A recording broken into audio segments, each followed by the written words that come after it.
Assalamualaikum warahmatullahi wabarakatuh. Jumpa lagi di part 2 Rehlah Kafilah Kalimantan Selatan di Lobang Jepang. Masih di Padang ya. Semuanya jaga kesehatan selalu biar bisa selalu bahagia. Selamat menyaksikan.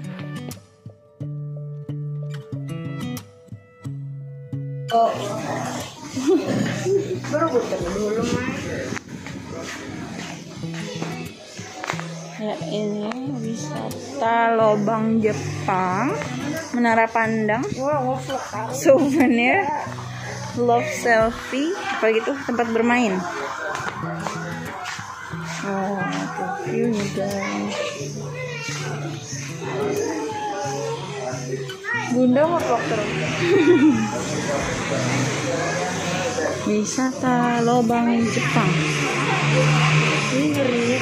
Itu lobang Jepang ya. Kalau mau lihat lobang Jepang ini, gua Jepang. Medan Bapan. Kemana kita? Iya dong. Lewat mana nih? Lihat mana nih?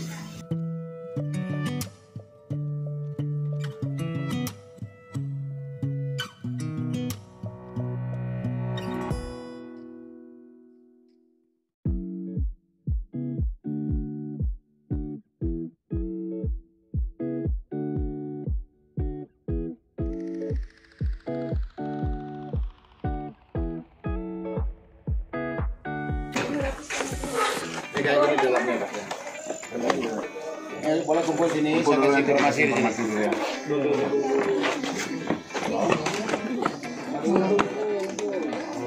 Barak militernya ada. Nah ini Bapak ya Ibu, ini lobang Jepang nih, bentuknya di dalam seperti ini. Nah sekarang posisi kita sekarang di sini.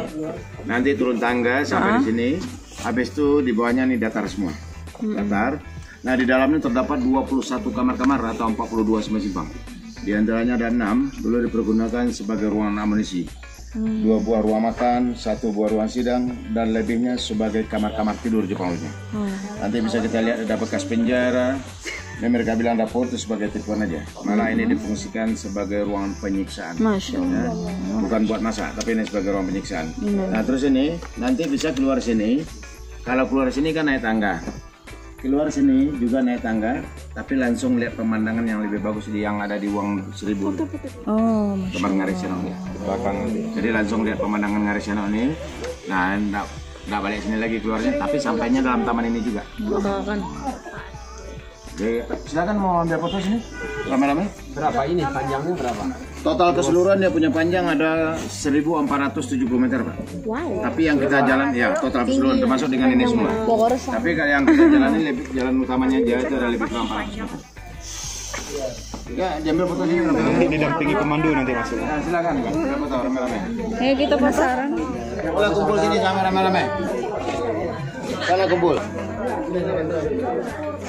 Boleh kumpul. Bismillah.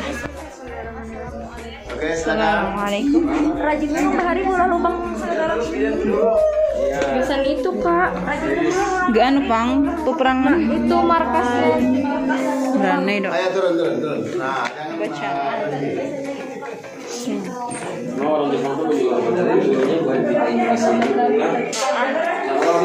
Iya bener. Kerja roti. Hah? Itu yang. Oh iya. Oke, kita kumpul sini dulu. Jangan nanti berpencar nanti di dalam, misalnya di dalamnya nggak ada sinyal. Mau telepon temannya nggak bakal bisa.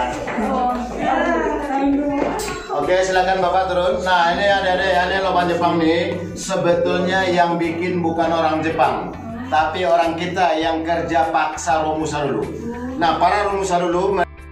Nah, lubang ini dulu dari sini ke atas, ini dulu kecil, bisa masuk cuma 1 orang. Nah, karena di sini taman, ini diperbesar oleh pemerintah Bukit Tinggi. Nah, dari sini ke bawah, ini besarnya udah asli. Beda bikin nyaman dulu dengan nyaman sekarang. Ini pemerintah Bukit Tinggi memperbesar, dibikin bulat. Kalau zaman Jepang, ini yang pasti di kota. Oke, sambil jalan. Nah, ini maksud Jepang membuat lubang ini buat Mempersiapkan diri untuk perang Asia Timur Raya. Dibantu handphonenya lampu.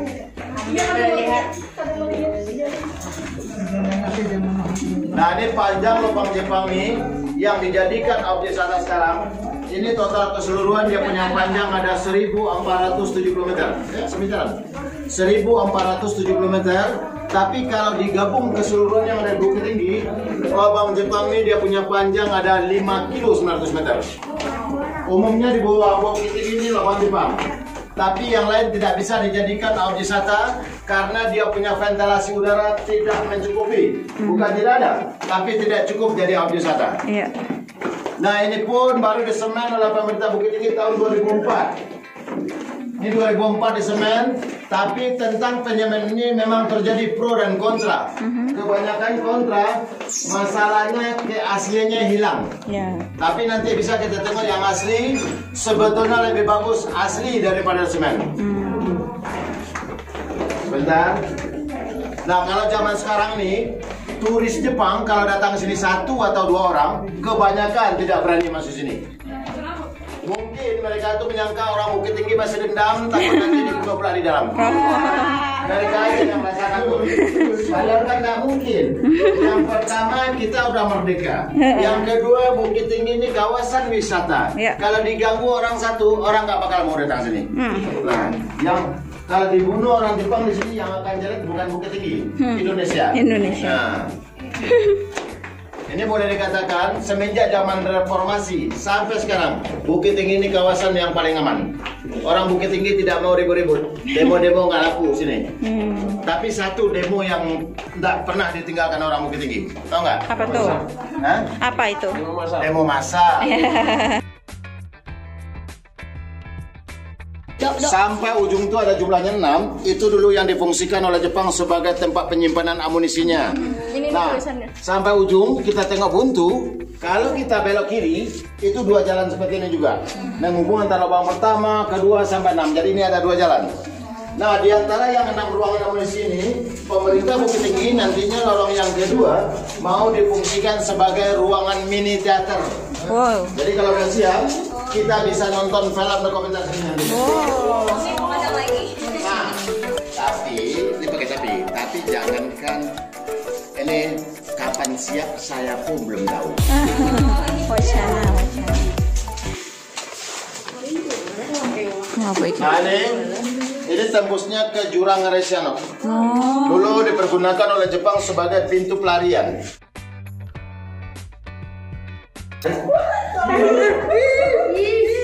Tai.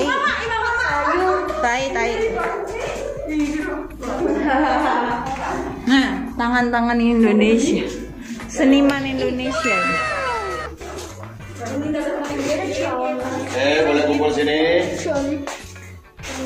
Nah, ini sekarang ini posisi kita sekarang ini berada di tengah-tengah lubang Jepang yang dijadikan objek wisata ini, pas di pertengahan. Dari ujung sana sampai ujung situ ada lorong-lorong seperti ini berjumlah 15 buah. Tadi ada 6 kan, sekarang 15. Nah, di antara 15 lorong ini, 2 diantaranya dulu dipergunakan sebagai ruang makan. Ada 1 dipergunakan sebagai ruang sidang. Lebihnya 12 buah lagi itu dipergunakan Jepang sebagai kamar-kamar tidur atau barak-barak militer Jepang lainnya. Nah, di antara kamar-kamar tidur Jepang ini, pemerintah Bukit Tinggi nantinya ada 4 lorong mau difungsikan sebagai kafe. Tapi tempat jualan udah disediakan oleh pemerintah Bukit Tinggi. Yang mau jualan yang tidak ada. Orang takut jualan di dalam. Yang ditakutkan orang jualan di dalam ini bukan karena mistik, tapi yang ditakutkan karena ada 2. Yang pertama rugi, siapa yang mau belanja? Yang kedua, kalau kita terlalu lama di dalam nih, dari pagi duduk aja di dalam nih jualan sampai sore, setiap hari, jangankan untung yang akan kita dapat, malah penyakit. Masalahnya udaranya lembab. Nah, dapat nanti Sinar matahari. Oke, boleh berkumpul di sini, diambil foto di sini. Tapi mereka dibuang ke sungai melalui lubang ini. Astagfirullah. Foto sini nah. Masuk aja. Ayo masuk. Nah, dikasih informasi. Nah, ini lubang yang di bawah ini dulu besarnya sama besar dengan di atas ini dulu. Tapi sekarang udah kecil, memang disengaja diperkecil untuk menjaga keamanan pengunjung. Jadi mayat itu mereka tarik melalui lubang ini sampai di sungai, baru mereka dibuang ke sungai. Jadi dihanyutkan ke air, bukan tinggal dalam lubang ini seperti lubang buaya. Nah, ini pintu masuknya yang kecil. Di dalamnya pun kita bisa berdiri seperti ini juga. Dalamnya besar. Kalau yang atas ini fungsinya sebagai pintu pengintai. Seandainya ada musuh di luar, mereka naik ke atas, kelihatan jalan raya ke Ngarai Sianok sekarang. Nah, ruangan ini mereka bilang dapur itu sebagai tipuan aja. Malah ini difungsikan oleh Jepang dulunya sebagai ruangan penyiksaan. Apa diketahui masih misteri. Ada 3. Yang pertama, panjang lubang Jepang ini ada 5 kilo 900 meter. Lebar kali tinggi. Ini berapa juta kubik tanahnya. Kemana dia buang bekas kalian tanah ini sampai sekarang tidak diketahui. Yang kedua, pembuatan lubang Jepang ini cuma makan waktu selama 2 tahun 8 bulan. Bisa bikin sejauh 5 kilo 900 meter dengan tenaga manusia, dengan alat manual seperti cangkul, lidi, sepat. Berapa ribu jumlah orang kita yang jadi korban di sini. Tidak dapat diketahui sampai sekarang. Nah, yang ketiga, pimpinannya di sini dulu yaitu Jenderal Watanabe. Apakah dia sudah mati, kemana dia pergi, sampai saat ini tidak diketahui. Jadi yang 3 itu masih tanda tanya. Itulah tentang cerita lubang Jepang ini semua. Jadi kalau kita keluar sini, kita naik tangga, lihat pemandangan yang ada di uang tadi. Sebelum kita keluar sini, kalau ada yang mau ambil foto-foto di sini silakan dulu. Soalnya kita mau keluar sini. Kalau enggak, kita langsung Langsung aja. Sama aja fotonya tadi. Kurang lah. 5 kilo jalan kita. Yang 5 kilo itu yang ada di Bukit Tinggi. Yang dibuka jadi objek wisata cuma 1.400 meter, termasuk dengan lorong-lorong tadi. Ini kita jalan paling jauh ini 400 meter cuma.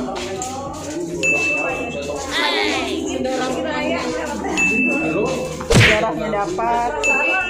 Napak tilasnya dapat.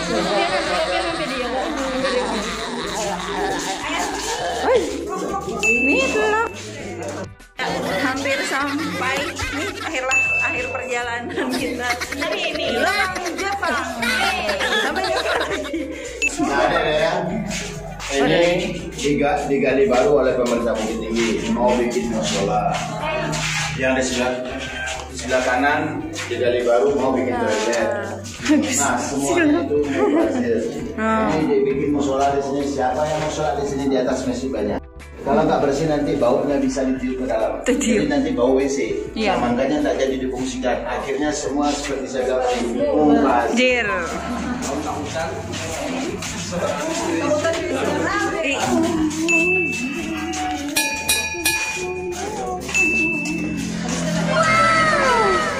Akhirnya kita keluar dari lubang Jepang. Kita menemukan cahaya. Tampol lu, sekali lagi iseng-iseng gue lu. Cahaya. Maki guys. Mendaki gunung. Lewati lembah.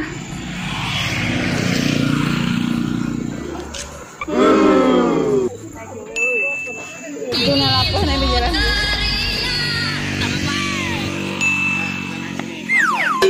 Capek berhenti. Ya. Jangan dipaksa. Oh no.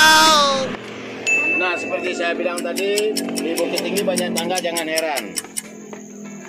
Namanya aja udah Bukit Tinggi.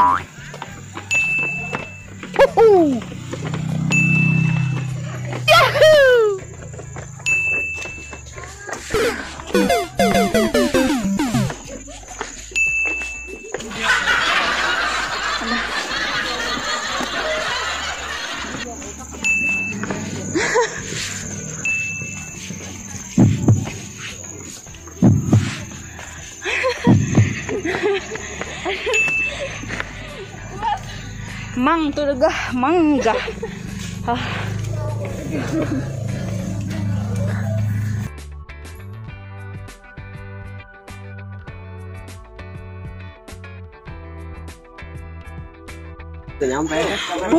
Guys, tangganya masih banyak guys.